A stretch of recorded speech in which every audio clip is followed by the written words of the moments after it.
Welcome to the third installment in our Selling Sustainability series for Empower Procurement. Today, on our program that has been developed by the Local Government Commission in Prospect, Silicon Valley, you will hear from experts from the City of Santa Barbara, the Energy Coalition, and Energy Solutions, and we will give you insights on how institutional buyers approach the purchasing process and how you can better position your products and services. So this is a little run through our agenda for today. I will kick it off with an overview in the Empower Procurement Program. Then you will hear from Renee on 2 of our procurement initiatives for products and services, followed by a panel discussion where we will then open up for your questions. And this should go on until 3 o'clock. We did get a question in the chat that I want to answer publicly. Will this webinar be available? Yes, there will be a recording available, but we do encourage you to stay for the Q&A portion, which will be very dynamic. So I will take you through Empower Procurement and what this program is all about. We are here because we have been funded by the California Energy Commission to address a very important issue in the purchasing process and in the impact in greenhouse gas emission reduction. So many buyers, and many of them institutional buyers, agencies, cities, higher educational institutions, school districts, for example, have pivoted their goals into very ambitious, sustainable targets.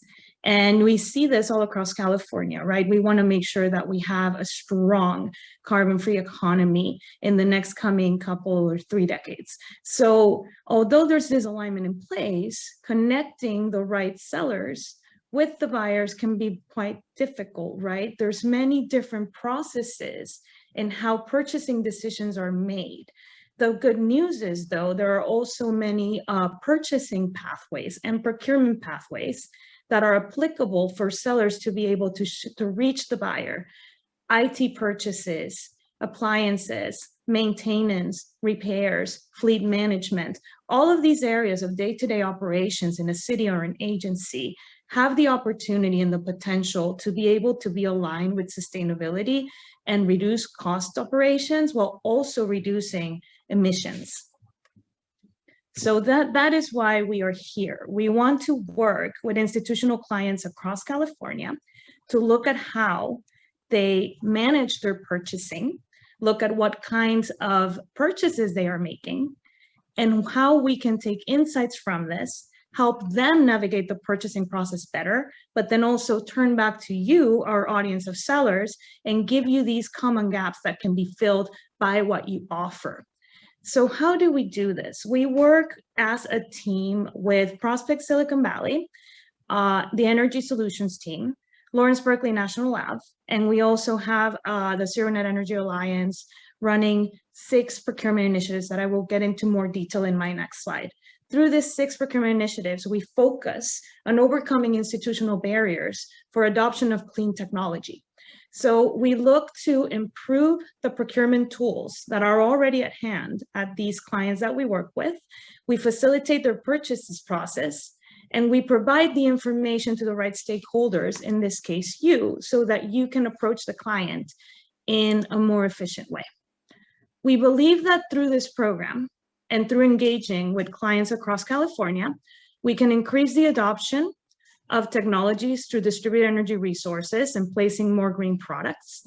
We can create a set of rules, and tools that can identify the major influencers and practices and resources impacting procurement across California organizations, and decrease costs and greenhouse gas emissions overall. As I mentioned before, we align the program's work to 6 main procurement initiatives.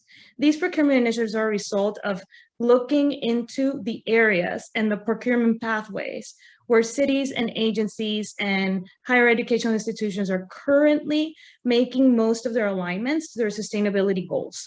We have a benchmarking PI that looks into how organizations are able to monitor what they purchase create data analysis, and then use this for better purchasing outcomes, which is in the form of a training course for organizations directly.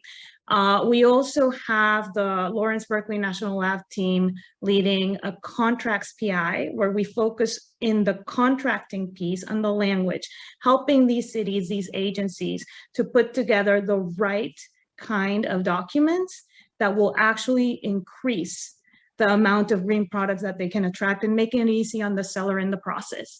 The Energy Solutions team, aside from running the benchmarking PI, runs the products and services PIs that I won't go into detail because Renee will do that in a minute.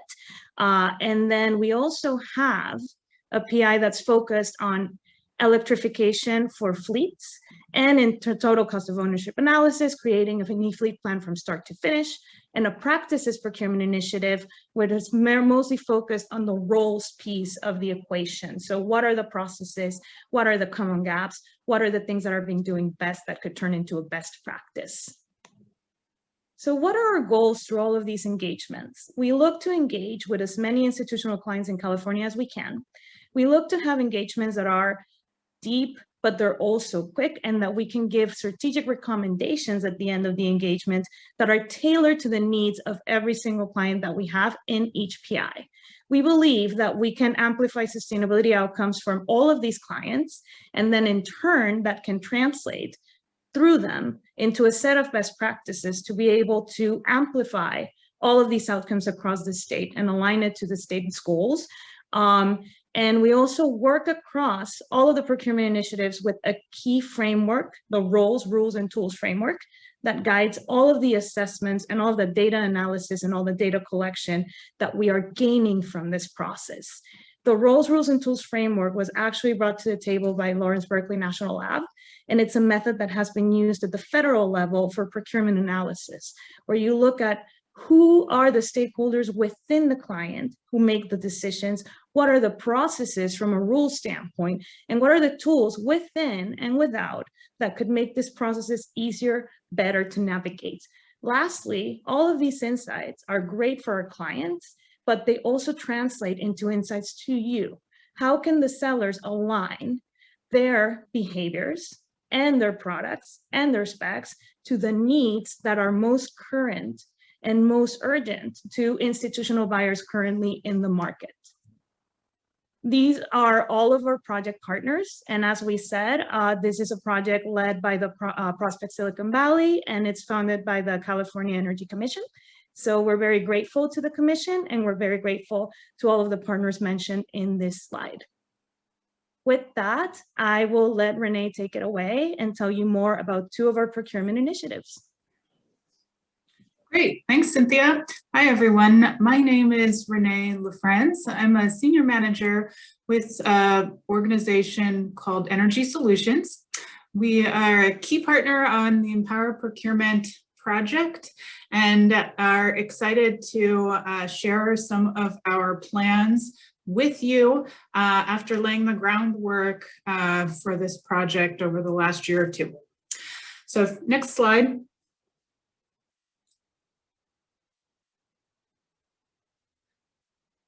So I know I'm preaching to the choir here. We're all familiar with the institutional purchasing challenge. When you're working with large buyers like college campuses, cities, and the like, you know, buying distributed energy resources can be time intensive. Finding the right information to select products that sometimes, you know, the energy efficiency aspects of them, you know, isn't top of mind when you need to make the purchase happen ASAP. Next, we also have complex teams when you're working with large buyers. The pipeline of approvals can be quite complicated. You've got facilities and energy managers, but you also have the business office and perhaps consultants who are have a hand in selecting these products. So, you know, it can be difficult to bring them together to expedite the approval process once you actually know what you want to buy. And lastly, there's quite a bit of spend in here. When these are large footprints, large cities, there's quite a bit of opportunity here, and that's what we plan on, or what we are banking on for the Empower Procurement project, so that we're helping to streamline these purchases, educate buyers about products out there, and technology solutions that can help streamline their purchases. So I'd like to briefly cover 2 of the 6 initiatives that Cynthia already touched on. Firstly, products procurement initiative. So we are, if you go to the next slide, we have developed a program for this procurement initiative to first conduct assessments with clients. In this case, we're focusing on cities to start, to learn about their processes, because we want to know what they're doing, what's not working, what is working, so that we can complement what's already, the processes they already have in place, and tailor the resources we develop using the generous grant from the California Energy Commission to make these resources useful to our first group of cities and cities to come. Our goal is to streamline access to product information so that it's easily accessible, helps address that time barrier. And lastly, to connect with technology solutions that they might not know about, especially if a city doesn't have a specific procurement officer, and this is falling to an energy manager who's not familiar with procurement technology solutions. So I'd like to just on the next slide show you some of the work that we've started with one of our first clients, the city of San Luis Obispo, population 45,000 on California's Central Coast. They feature a large, world-renowned college campus, Cal Poly San Luis Obispo. Working with the city, we have identified key stakeholders from the procurement office, sustainability, and most recently with IT. And our plan is to work specifically with IT to take a look at the last 2 years of purchasing data. You think computers and monitors, and see how they made these decisions, what they're buying, and make recommendations for whether there could have been different places to buy them, different products that feature more energy efficient characteristics. So there's a data analysis piece here, and we're lucky to be working with these key stakeholders so that we can retroactively look at what's been working and not working, and make recommendations to them for future purchasing, future computer purchasing. Now I'll move to our services PI. And this one is similar to the products procurement initiative. I'll try to avoid the acronyms. In this case, we're looking at the way that, again, cities select their service provider contracts. So it's that extra added step between the product selection, because in this case,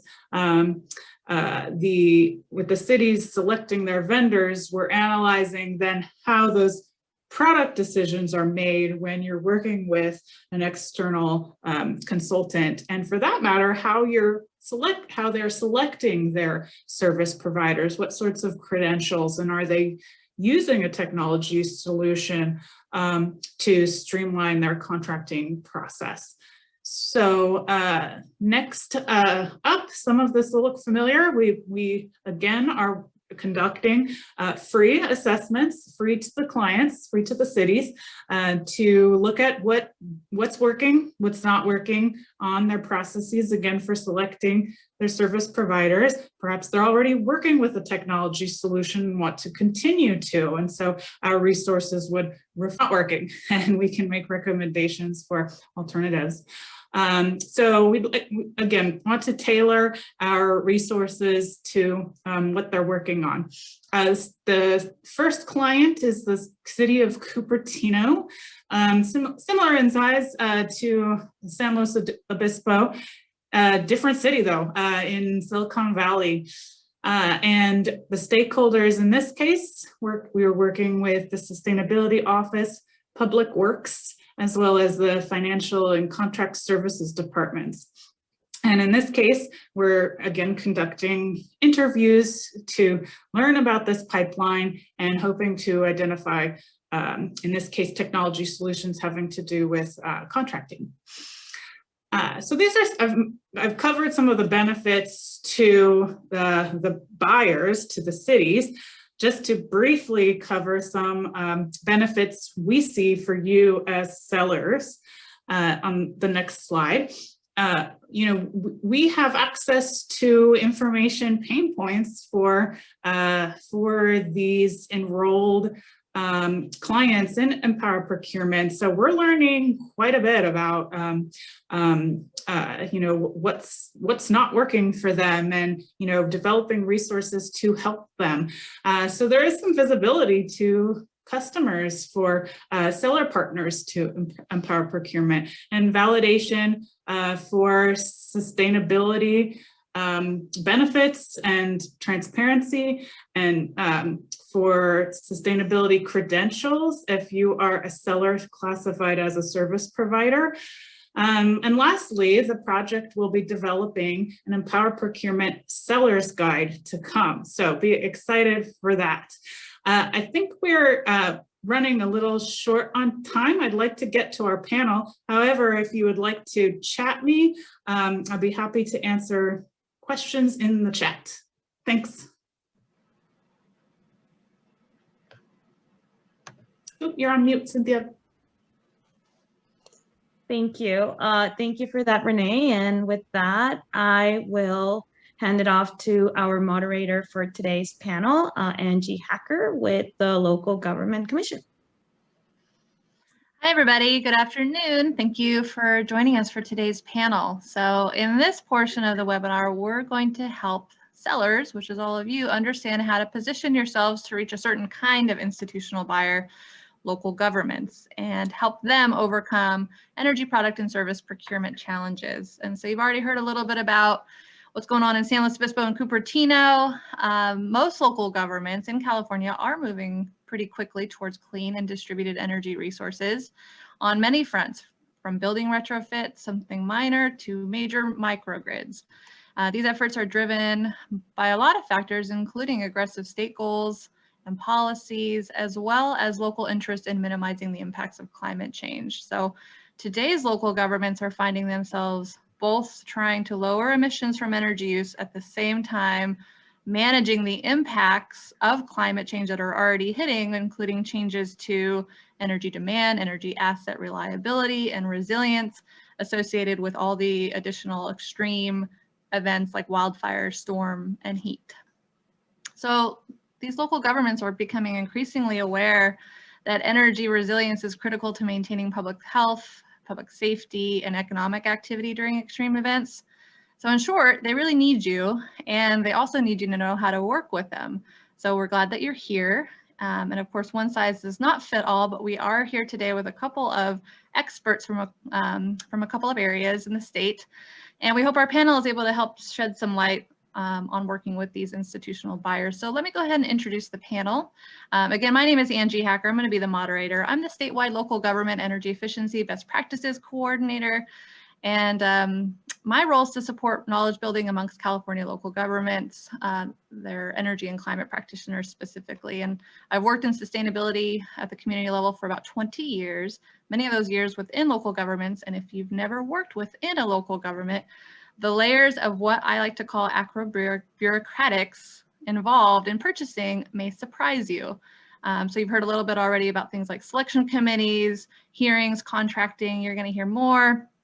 And many times these processes are rooted in the government's need to remain impartial, accountable, and risk adverse in their use of tax dollars, especially now as the pandemic has tightened budgets due to tax revenue losses and competing needs. And so these are the types of considerations you may not see with other institutional buyers. So I'm really pleased to be joined by panelists today who are experts at making energy improvements in local government facilities. They're going to share a municipal buyer's perspective and some insights on common tools, challenges, processes, and priorities associated with energy project purchasing. Cynthia is going to be back, and she's joining us on the panel to help us tie these pieces together with the goals and offerings of the Empower Procurement Program. So let me go ahead and first introduce Alelia. She's going to provide a brief introduction. She and Chris are both going to provide a brief introduction of their work, and then we're going to spend some time together doing a bit of a fireside chat. I have a couple of pre-selected questions, and then we're going to hand it off to you, the audience, the sellers here today, to ask your questions. So first up, we'll hear from Alelia Parento from the City of Santa Barbara.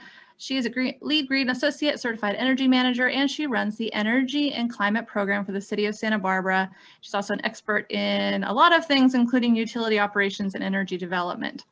As energy and climate manager, she identifies energy efficiency and conservation strategies, implements new technologies to reduce the city's energy consumption and transition to 100% renewable energy.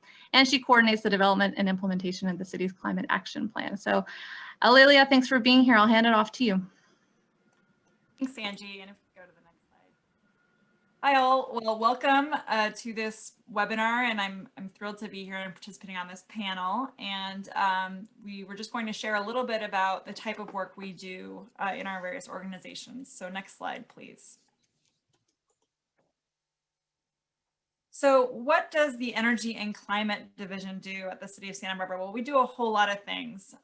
First and foremost, we coordinate all things energy for the city, and that really falls under the umbrella of our council's 100% renewable electricity goal by 2030.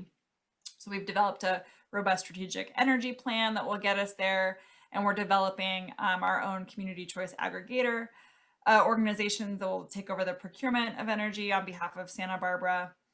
We also are responsible for coordinating the citywide effort that aligns under the council's adopted carbon neutrality goal, which was carbon neutral by 2035. And in addition to that sort of climate mitigation effort, really coordinating the climate adaptation effort for the impacts that we're already feeling. And so sea level rise falls under this, hazard mitigation, wildfire protection, et cetera. We're doing a lot of work under regional collaboration, which I think could be of particular interest to attendees of this webinar, where we're looking at how to maximize our impact by aggregating purchases to receive better pricing, but also more robust implementation around our jurisdictions. And then, of course, we implement a tremendous amount of energy and climate related projects, more and more so focused around local resilience. I'm not sure if you're familiar with Santa Barbara and our unique energy challenges, but we are located at the very end of the Southern California Edison transmission grid and are pretty isolated. So sort of act like an island in terms of energy delivery. And so we're looking a lot at installing distributed energy resources around the city to back up first and foremost critical facilities, but also to provide resilience capacity around our community. Next slide. So we have a number of project priorities that we look at, and really they fall under our carbon neutrality target. This map sort of provides a pretty visual overview of all the things we're doing as a city to achieve resilience and sustainability. But in the Energy and Climate Division, we're looking first and foremost at economics. We want to make sure that the projects will pay back and are a responsible use of taxpayer dollars. And as I mentioned, we're looking for resilience impacts and really protecting our community or building upon the community's ability to respond in a natural disaster. We're looking for innovation. We want to accelerate the rate at which we're able to adopt renewable and clean technologies and mitigate our climate impacts. And so innovative solutions are always very attractive to us. We're looking for scalability, so things that either we can build upon. Once we have experience doing one, can we then turn around and deploy many more around our facilities, or can we leverage our regional partners to provide scalability around our area? And then synergies, achieving carbon neutrality here will not be a one solution response. We are going to have to develop a bunch of different strategies that fit together and get us to meet our goal. Next slide. So I just wanted to provide a quick example of a project that we're undertaking right now to show you how all of the pieces come together and all the different sources of funding that we're leveraging and sort of hurdles we have to jump through in terms of purchasing and procurement. So we have a downtown covered parking garage that's right in our downtown core, upon which we're installing a 500 kW solar array that will be funded through a power purchase agreement. So we don't own the asset, we just agree to buy the power. We then have a self-generation incentive program funded battery system that's funded out of the equity budget that was recently released by the CPUC. And then we installed this year 40 plus EV charging stations, electric vehicle charging stations that were both incentive and grant funded. So all of these different funding sources come with different parameters that we have to meet when we build these systems and then operate them. In addition, this particular garage is in a historically sensitive area. It's in our El Pueblo Viejo, which is our historic landmark protected area. So there's that added layer of complexity when we're going through design review. But this provides a significant resilience opportunity that we're really excited about. And so there's tremendous motivation to continue on this project. So this just provides you one example of like all of the different pieces that connect together and then the hurdles that we have to jump through to make sure that the project is successful. And with that, I will turn it back to Angie. Great, thank you, Lilia. So let's turn it over to Chris Ford. He manages the energy project delivery team for the Southern California Regional Energy Network, otherwise known as SoCalREN. It's public agency programs. And so Chris has spent 8 years in the energy sector developing capital projects for commercial, industrial, and municipal clients. And so with that, Chris, I'll go ahead and hand it off to you for your intro. Great, yeah, thanks everybody. So I'm the last thing standing between us and a much more interesting Q&A session. So I'm going to try to move real quick through a little background on SoCalREN and our role in procuring DER resources for public agencies. So first, let's go to the next slide here, and I'll give you the quick in a nutshell description of what SoCalREN is. So SoCalREN is a ratepayer funded portfolio of programs that are dedicated to helping customers in Southern California Edison and Southern California Gas Territory achieve energy efficiency, and for disadvantaged communities and hard to reach communities, DER projects as well. And we recognize that, to get those projects done, there are barriers, and those barriers are unique to different types of customers. So within that portfolio, we have sets of programs developed specifically to address the challenges that, say, the public sector or the residential sector, or more recently, we've launched a commercial sector program face in trying to get these projects developed, sourced, funded, procured, installed, and completed. And just a little housekeeping, our program is funded entirely through public purpose program charges. So all utility bill charges in the state of California, we are able to then offer all of our services and assistance at no cost and with no contract, which also helps lower the risk for agencies that participate. Our program, the public agency program, is implemented by the Energy Coalition, which is the company I work for, and then LA County ultimately administrates all of these programs. And we can jump to the next slide there. So who's in the network?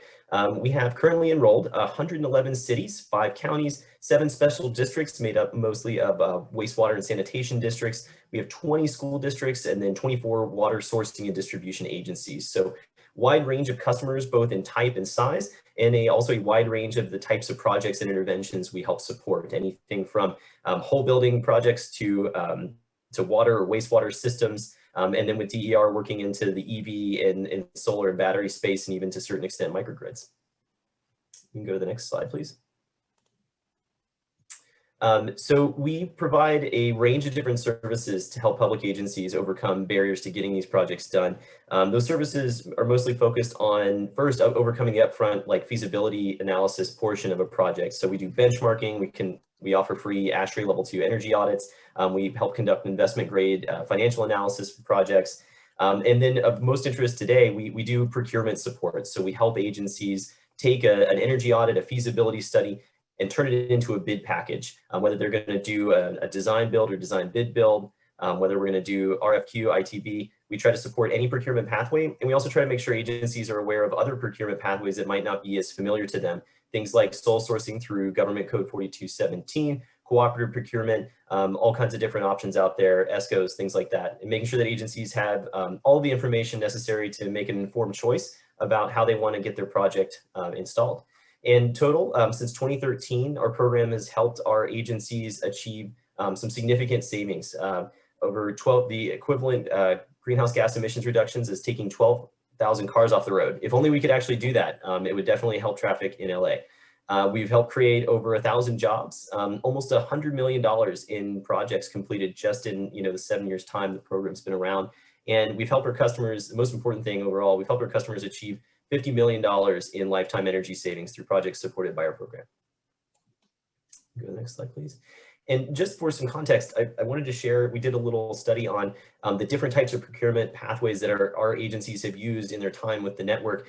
You can see that while you'd expect, a lot of formal bidding, especially for large capital projects due to state requirements about procurement by public agencies, we also see a lot of other options mixed in there. So worth noting, a large amount of the cooperative procurement I mentioned earlier. Some agencies choose to self-install, especially if they can, purchase if it's something like lighting or something that's kind of widgetized that they can purchase at low cost to a jock and then install themselves. We do also see, in some cases, leveraging, agents or leveraging contractors that are already on a master service agreement or pre-bid. We do see some sole sourcing, and that's starting to become a little more popular for larger ESCO type projects. Some informal bidding for smaller projects. And then something that's definitely starting to creep into the pie chart here for DER projects is operating leases and PPAs. Definitely important options when considering how an agency can source a DER project. And with that, I think, yep, one more slide here, just some barriers that we've kind of noticed as we've talked with agencies about, what are the challenges they face. Many of these were touched on earlier by Renee and Alelia, but just want to reiterate, staffing and internal resources. Bigger agencies may have their own engineers and be able to develop projects on their own, but a lot of smaller agencies just don't have the technical expertise or the staff time to manage a bid process or provide the evaluation necessary. And then, definitely limit access to funding. I think we all know that that's a challenge, especially during the COVID era. And then, of course, transparency requirements, making sure that they follow the very different and rigorous set of rules that public agencies have to follow when procuring capital projects. Risk aversion also was mentioned earlier, and then definitely that complex decision making, knowing who to talk to and at what stage to get them involved is really, really important. And with that, I think we can wrap up my slides. So thank you. All right. Thanks, Chris. And like I said, Cynthia is going to join us now for the Q&A portion. I have a couple of questions I'd like to ask to kick us off, and then we're going to open it up. And I see people are already doing a great job. Actually, if we can go to the next slide. Oh, never mind. We don't have to yet. Yeah, that works. People can go ahead and start raising their hands now. You can go ahead and put your questions in the Q&A box. You can put them in the chat box too if you'd prefer. You can chat somebody directly if you'd like to. I see Alelia is already working on answering one question that came in through the Q&A. So why don't we get through my moderator questions, and we're going to open it up to the crowd. My first question, and we've sort of touched on it already, is what are the key steps a city or public agency conducts when procuring DER products or services? And if you could, we're going to start with Alelia. If you could highlight those, that would be surprising to professionals that have never worked inside government, and feel free to use real life examples. And yes, I did just type a very lengthy response to the question about what funding mechanisms we leveraged for that project. But for when we're beginning to scope a project around DERs, you would be surprised to know all of the different layers that we need to jump through depending on the project size. So there are various cost thresholds that require different amounts of approvals. For example, in Santa Barbara, anything over $7,500 requires 3 bids. Anything over $35,000 requires us to go to council for full approval. Any contract of over 5 years requires an ordinance, which has a first reading, a second reading, and then a 30-day referendum period where someone can appeal. And so it really can prolong the contracting process significantly. Additionally, we are required by law to advertise our bids. And there's a whole lot of boilerplate language in our bid documents that really need to be addressed by the seller. Some of the most onerous criteria in those boilerplate documents is our indemnity language. The city does not take indemnification lightly, so that is the protections on either side for the contractors. And the insurance language, we require a significant amount of insurance for someone to work and contract in Santa Barbara. And that's been a big barrier for a lot of the vendors, for sure.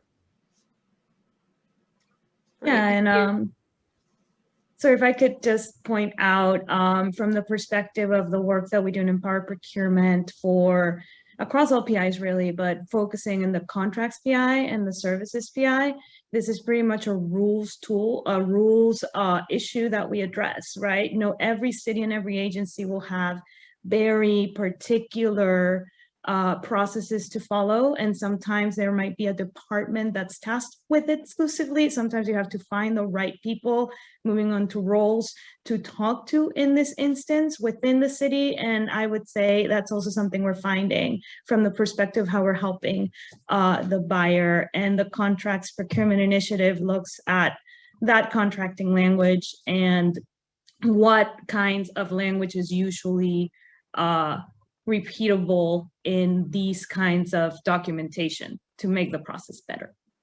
I just wanted to add one more thing. In the bid process, for most cities, you are required to go with the lowest bidder by law. And so the bid document might seem very onerous, but it is our opportunity to really hone in on the type of contractor that we want to work with. And so we have to be very thoughtful when we develop the scope of work to make sure we're putting in enough information that we're eliminating any bad actors in the space, if you will.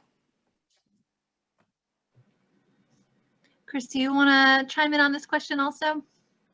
Yeah, definitely. So thinking about some of those obstacles and barriers, especially in the burgeoning like DER space, I've noticed that a lot of our agencies, especially smaller ones, really struggle with trying to weigh out the pros and cons of the different types of financing models that they might approach. So looking at whether it's just owning the equipment outright or leasing the equipment or a PPA, and trying to understand, what are the risk trade-offs, what are the, the payback trade-offs or ROI trade-offs between those different opportunities, helping educate them on that. And this may be something kind of further down the line in the bid process, is still really important because they may just not have experience with some of those different financing vehicles. And with DERs, those are becoming more and more crucial, especially as a lot of agencies also don't have the staff to maintain or do the O&M work on really new DER equipment that's cutting edge. So definitely kind of keeping the customer education aspect in mind. I'd also say that, we're talking about the kind of rigorous steps that you need to follow. Maintaining the overall project timeline and trying to make sure that tracks in parallel with the agency's budget cycle is really important. One thing we found is that a lot of public agencies really don't like uncertainty in project timelines. And while you may have a budget reserved during a certain fiscal year, if you can't get that budget spent during that fiscal year, agencies have lots of competing priorities. And it may be that next year something else is going to jump up and take that budget. So the more that you can try to provide certainty and consistency in the project timeline as you navigate the bureau acrobatics that you mentioned is really important in making sure that the project stays on track, that the customer is satisfied, and that the budget gets allocated and spent in the right time frame. Thank you, Chris. Did anybody else want to chime in on any other key obstacles, barriers, or pain points encountered in their process that haven't already been mentioned? I think one other thing, and this is surprising to a lot of vendors that come and work in Santa Barbara, is to the tremendous onerousness of the discretionary review process. And so in a city like Santa Barbara that's really prides itself on aesthetics, we have these design review processes and boards that spend a lot of time managing those aesthetics. And we find consistently that vendors underestimate how long those processes will take, even if we warn them in the bid or RFP process. And that can severely impact project budgets and timelines and what have you. And so really, trying to familiarize yourself with local discretionary review and permitting processes, I think would be a big value. And one other thing that came to my mind is just the timeline for the sellers, just to keep in mind, have an expectation for how long it may take to get through the process with local governments is potentially longer than you might see with other institutional buyers. Does anybody want to take a crack at setting some expectations? Months from, say, like RFP issue to actually getting into contract. Think months, not weeks, right? Yes. Yeah, I think that's probably a good guess. From the day that we issue a bid document or an RFPs actually take a bit longer because you have to assemble a review panel, you have to review the proposals, which tend to be more complete, and then score them and document all of that process. And so I'd say from issuing, a request for proposals or a bid document, you're looking at 3 to 4 weeks before you actually select a vendor, and then the contract negotiations begin, right? So then you actually start, going back and forth, unless the vendor just agrees to our boilerplate language, which is rare. And then actually for me to get an item onto council, if it's one that requires council approval, that's a 3-week process minimum. And with virtual meetings these days, which tend to go much longer, it's actually a longer lead time because we're not stacking our meetings as deep as we were before. So it's definitely months, Angie. I'd say, 2 to 3 months is a pretty good clip for our projects.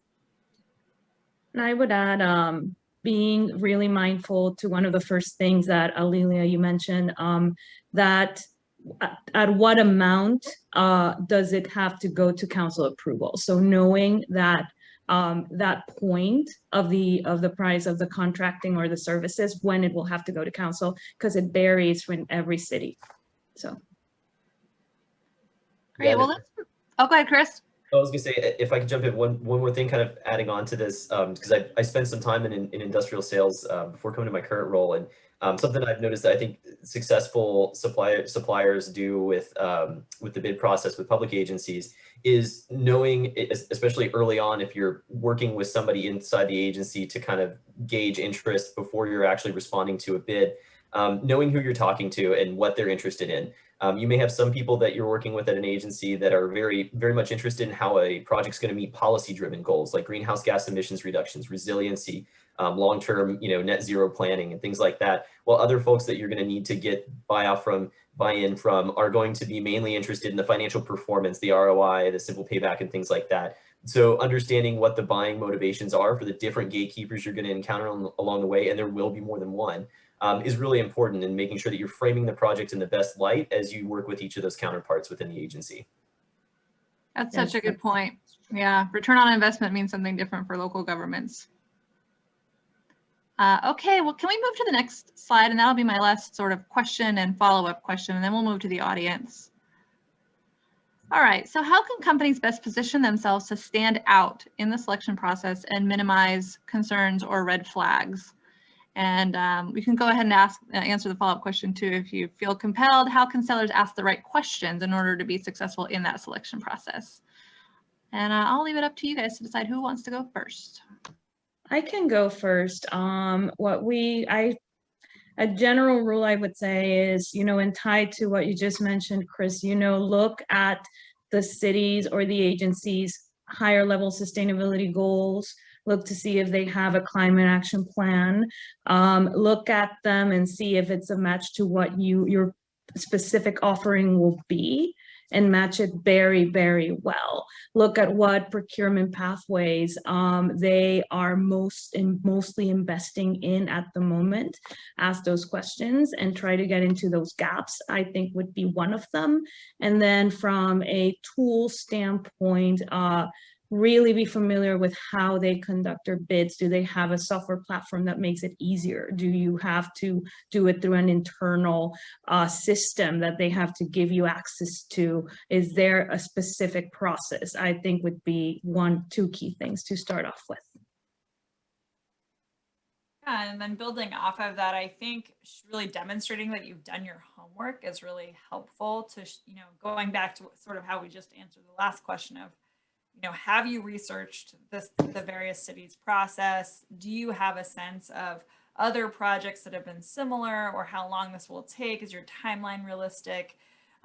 Can we be certain in your cost estimates? You know, did you do some digging? And so I think that actually answers both of these questions. I think you can ask questions during the interview process if you're doing an RFP or doing through the public bid system that really show that you've been looking into that, and that will help build confidence in your proposal.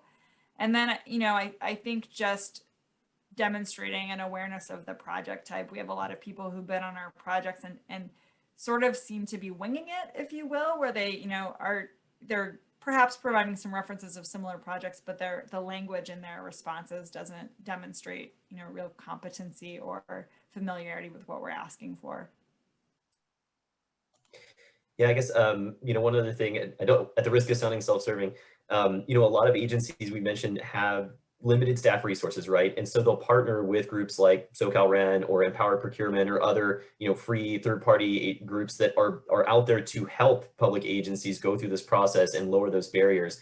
And so I have seen in some instances, in some procurements where, you know, potential bidders are a little unsure of why there's a third party that's there to conduct a technical review of their proposal. And they see these groups as gatekeepers or additional stakeholders that they need to manage. And I would encourage any supplier that's in that situation where you have another party involved to kind of flip that around and see these groups as partners, because it's really what we're trying to be. That's what most of them are trying to do. Very rarely are they trying to take away any of your business or interfere with your ability to contract with a client. If anything, they're trying to help that client feel safer working with you, and also make sure that the client feels like they're able to properly evaluate the proposals that are being shown to them, which can make sure that some of your, you know, extra qualities beyond just your price point are coming through more clearly, because for some agencies, that's all they can see. I would also say that, you know, these groups can often provide some benefits too. They, you know, organizations like ours and Empower Procurement, we can become, you know, in some ways, we can become lead sources, because when we go work with other agencies and they ask who can help us with this technology, we can give them some experience points and some references. It could be opportunities for free marketing. We often do case studies, newsletter blurbs. We work with different network channels across the state to get the word out about successful projects in the space. And so it can be really helpful actually to your company to work with one of these groups, even if at first it seems like it's maybe a little extra red tape or a little extra oversight that you weren't expecting. So I just say be open to the kind of three-party approach that you may see in some of these bids. That is an excellent point. Yes, that's exactly what we want. We want to be a partner to you in this process. Thank you for mentioning that, Chris. And I want to add, in the spirit of partnering too, if we think of how, if you have a product that you offer, how you could actually place it out there in the market and make it stand out from a certifications or cost saving standpoint. There's great tools and platforms like Ecomedes and Qmerit, for example. Ecomedes has a vast database that they use for certifications and to align products to the impact that they have sustainably. So talk to those kinds of software companies, find out how you can put your product on them so that they are available when cities and agencies are looking for the right product. Qmerit's Best Value Finder is another option for that, where they can actually look for the specs and the kind of product that they need, and then they find all of the different cost variations. So make sure to look on your end, if you will, reverse engineer a little bit and think, which platforms do I want my product or my service announced on? Oh, you know, we actually have a first question that's come in from the audience, or at least on chat. So can we move to that next slide? And I just want to remind folks that you can raise your hand. You could throw something in the chat. You could throw something in the Q&A. We'll monitor that.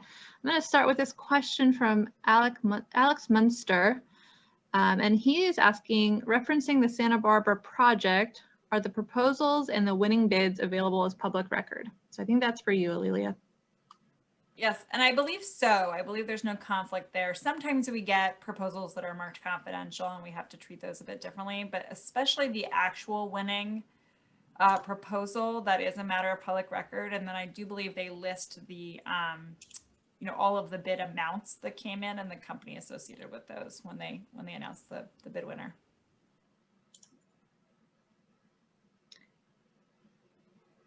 Right, and there's a lot of reasons for these formalities, and one point I did want to make sure we make, even on the last slide about questions, is there are usually two formal pathways to ask questions. One is through a Q&A process that's listed in the RFP, and the other is if you make it to the finalist stage and you're interviewed.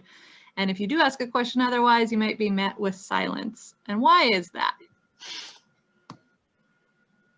Well, so a lot of it is, people are providing some level of intellectual property when they're proposing projects to us. And so until they actually have a contract, that is protected. Once it's a contract, due to sunshine laws in California and throughout the nation, we pretty much everything is a matter of public record. There are some exceptions to that rule, but we do have to share any contracting or even communications between people. So everything is really designed to provide a high level of transparency to keep cities accountable. Yeah, folks in local government are very aware of even the optics of cronyism and are trying really hard to avoid it at all costs. I'm not seeing anybody else through chat. Oh, there are 2 open questions on Q&A. Okay, so to Alelia in Santa Barbara, do you currently use any digital tools or software platforms to access technical expertise and find service providers? That's a great question. And in terms of software providers and digital tools, not so much to find providers, but as I mentioned before, all of our bids and RFPs go out on a platform called Planet Bids, which then you can sign up for as a provider under certain contractor types, whether you're a solar contractor, an electrician, or anything like that, where you'll be notified of any documentation or bid opportunities that come up through that. I did want to build off of what Chris was saying before, because we are a member of SoCalRen and we do use their services frequently. It is 100% a fantastic way for us to leverage our small team by using their staff that are technical experts to really help us scope projects and do a lot of the legwork that we don't necessarily have time for. And so I would really echo what he was saying in terms of getting in with those groups really does, give you a cachet, because they do a lot of vetting and we tend to trust their recommendations. So we really rely more on organizations like SoCalRen to find leads, and then through the bid response process. Chris, do you want to talk a little bit about some of the other local governments you work with, and if they're using, what kind of tools you see them using? So I will say Planet Bids is very, very common. A lot of our agencies use that. And one of the things that we try to do is amplify when a solicitation goes up on Planet Bids for a project that we're helping an agency with. We try to notify a list of contractors that have worked on SoCalRen projects in the past to make sure that they get extra visibility, because unfortunately we do run into plenty of situations where agencies post a bid and they need those 3 responses and they only get 2, and it just totally delays the project, and then they have to rebid or repost and then kind of remarket the project. So I think it's free to sign up on Planet Bids for notifications. I know I have a portal myself. I can go check on some of our agencies and see how their bids are going. So I would definitely recommend getting connected with a tool like that if you're not already. It's a great way to stay apprised of what projects and opportunities are out there, and also just to get a sense in general about where the market's going. So yeah, I definitely pro Planet Bid user here. So there's another question here. I think I'll go to, it's anonymous. Is the bid process outlined typical, or are there important things to consider about the bid process? Pretty open-ended question. Who would like to take a crack? So I can say at least that it does vary by agency. I don't want this to come across the wrong way, but some agencies don't even really know how to procure. I'll say, for example, some really small school districts, they just don't do capital projects very often, and so their process may not be fully defined. So I would keep that in mind when you're responding to a bid. If there's something that looks strange, something you're not sure about, use the formal channel to ask the questions and get clarification before you respond. You may end up helping the customer as much as you're helping yourself in preparing your response. For other agencies, it can be very structured, consistent. They use the same templates, the same formatting time after time. We see that with agencies that are doing capital projects more often and more comfortable with that, or have procurement groups. So I guess my answer is that there's a range, but Alelia, you may be able to give us a better firsthand perspective on this. I think it does vary tremendously. I think everything Chris just said is absolutely spot on. And the only reason I know that, because I've only worked at the city of Santa Barbara for the last 15 years, is that all of the vendors come and say, oh my God, it's so hard to work here. So I think it must be easier elsewhere. But yeah, it definitely varies. And again, you know, I gave you our dollar thresholds, but we tend to have very low thresholds. So other cities, it might be $150,000 before it needs to go to council or what have you. So Cynthia's point about really asking that question and getting familiar with the process when you're bidding is key. And one other thing that I failed to mention earlier is there is, you know, a big, we really like to hire locally. So, you know, whenever you can get in with your local area, wherever you're situated, I think that should be where you focus first, because we really do prefer to hire locally. And there is always sort of a, you know, not a bias, but a preference. And we even will score local vendors differently, as outlined in the documents. Thanks, you guys. I'm looking for any additional questions. I don't, Cynthia, have you seen anything else come over chat or Q&A? I have not seen anything else come up, but we do have time for one more. So there we go. We have takers. Great. All right. This is from an anonymous attendee. How do we or how can a city or agency participate in the Empower Procurement Program? Yeah, so you can follow for updates through our website, www.empowerprocurement.com. You can also contact me directly. I will put my contact information in the chat shortly.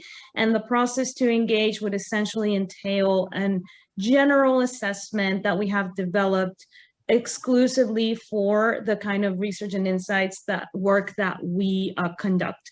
And we do that assessment with you, a pre-assessment process where we look at your sustainability goals. We look at what you possibly need, which procurement pathways, which kinds of purchases and services you're most interested in engaging in for the coming in the short and long term. And then we will identify which gaps are best to fill. We'll channel you into one of our procurement initiatives, and then the engagement essentially starts. And we customize all of our work towards your goals, and we end giving you recommendations. So each engagement is very customized for each city or agency, and we're looking at an engagement time period of 3 to 6 months, give or take. So just follow empowerprocurement.com, and I'll put my email in the chat, and would be happy to work with all of you. And local governments can work with the Energy Coalition and SoCalREN and Prospect Silicon Valley, right? Absolutely. That's right. Yeah, you guys are complementary programs. Great. Well, I think our panel is done, and I'll leave it back up to you, Cynthia, to wrap things up. Thanks, everybody. Thanks, everybody. Thank you so much for joining us today. We will send this recording after the fact, and I will take a few seconds to answer a question. I see Chris typing too, and to put my email on the chat, but we have officially concluded our program. Thank you so much.